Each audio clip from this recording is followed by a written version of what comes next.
Un discípulo es un aprendiz, uno que está aprendiendo algo. Si vemos nosotros en el aspecto espiritual, un discípulo es un aprendiz. ¿Un aprendiz de qué? Un aprendiz de la palabra del Señor. Si vemos como ejemplo en los tiempos de Jesús, Dios llamó a 12 personas para poder prepararlos. Y estas personas neófitas que no conocían nada, Jesús les empezó a enseñar. Y asimismo, estas personas fueron enviadas a poder enseñar lo que el Maestro le había indicado. De esa misma manera, hoy en día existen discípulos de Cristo. Un discípulo de Cristo es uno que está aprendiendo, uno que luego de haber aprendido está enseñando a otra persona para que también pueda ser discípulo de Cristo. Si vemos a la luz de la palabra, vamos a ver algunos requisitos. Vamos a ver en gran parte de la palabra del Señor, pero yo quiero ver en Juan capítulo 8, versos 31 y 32. El Maestro Jesús se dirige a los judíos que habían creído en ese momento. Verso 31 dice: si ustedes permanecen en mi palabra, serán verdaderamente mis discípulos. Se está dirigiendo a los judíos que habían creído por primera vez. El verso 32 dice: y conoceréis la verdad, y la verdad os hará libre. ¿Qué podemos aprender aquí como un requisito para ser un discípulo de Cristo? Un discípulo de Cristo hemos escuchado y hemos visto de que es un aprendiz, uno nuevo, un neófito que quiere aprender la palabra del Señor. ¿Y cuál es el requisito? Jesús dijo: si permanecéis en mi palabra, permanecer, serán verdaderamente mis discípulos. El que quiere ser un discípulo de Cristo tiene que permanecer, ¿dónde? En la palabra del Señor. No hay otra cosa en la que nosotros no podemos aprender fuera de la palabra de Dios para ser un discípulo. Tenemos que ir a la palabra de Dios, permanecer en la palabra de Dios para ser verdaderamente discípulos de Cristo. La palabra de Dios es la que te va a enseñar. Por eso dice el verso 32: y conoceréis la verdad. ¿Cuál es la verdad? Esa misma verdad que el mismo Jesús está diciendo: si ustedes permanecen en mi palabra, serán verdaderamente mis discípulos y conoceréis la verdad. ¿Cuál es la verdad?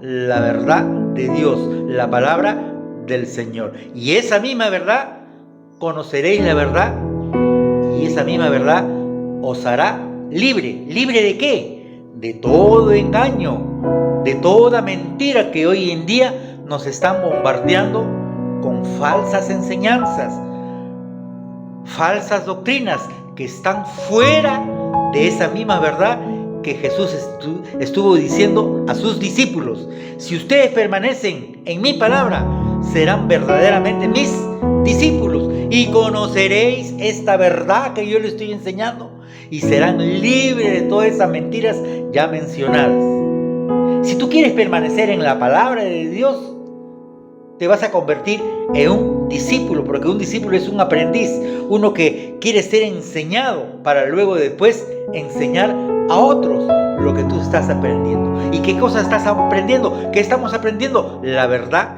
de Dios. No podemos hablar fuera de lo que está en la palabra de Dios o crear otra cosa de lo que no está en la palabra de Dios. Tenemos que hablar tal y como dice la palabra de Dios. Algunos dicen: no, tú hablas de tu conveniencia, tú te estás acomodando. Yo no me puedo acomodar, yo no puedo compartir la palabra según mi pensamiento, según mi criterio, según mi conclusión o según lo que yo digo. Eso no vale. Ya he mencionado muchas veces, lo que vale es lo que Dios trata de decir a tu vida, a mi vida. Y esa misma palabra que estamos escuchando, esa misma verdad, tenemos que enseñar a otras personas, porque Jesús mismo dijo: Yo soy el camino, la verdad y la vida. Él es el camino y es la verdad. La verdad la vamos a encontrar en la palabra de Dios. Aunque algunas religiones están con sus propias enseñanzas, sus propias reglas. Por eso se han desviado de la verdad. Pero cuando uno conoce la verdad, Jesús dijo, conoceréis la verdad y esa misma verdad os hará libre de todo engaño, de toda mentira, de esas falsas doctrinas, de esas falsas religiones que hoy en día están prevaleciendo y dicen que ellos tienen la verdad y la razón. El único quien tiene la verdad es Dios a través de su palabra. Permanezcamos en la palabra de Dios para ser verdaderamente esos discípulos de Cristo, para luego nosotros poder enseñar a otras personas esa misma verdad que Dios pone a nuestro corazón. Cuando Jesús empezó con estas palabras, Jesús se dirigió a estos judíos que habían creído. Antes, ¿en quién habían creído? ¿En quién estaban esas personas? Estas personas estaban en el judaísmo. Estaban, vamos a decir, para ellos era la ley. Estaban atados en la ley. Pero Jesús no vino a abolir la ley, sino darle un mayor significado. Ahora era el tiempo de la gracia. Jesús vino a dar una importancia, un valor muy importante a la ley. No vivir bajo la ley, ahora bajo la gracia que era el mismo Jesús. Así es que si tú quieres ser un verdadero discípulo, permanece en la palabra de Dios. Y esa misma palabra de Dios te hará libre de todo engaño y de toda mentira. Dios te bendiga.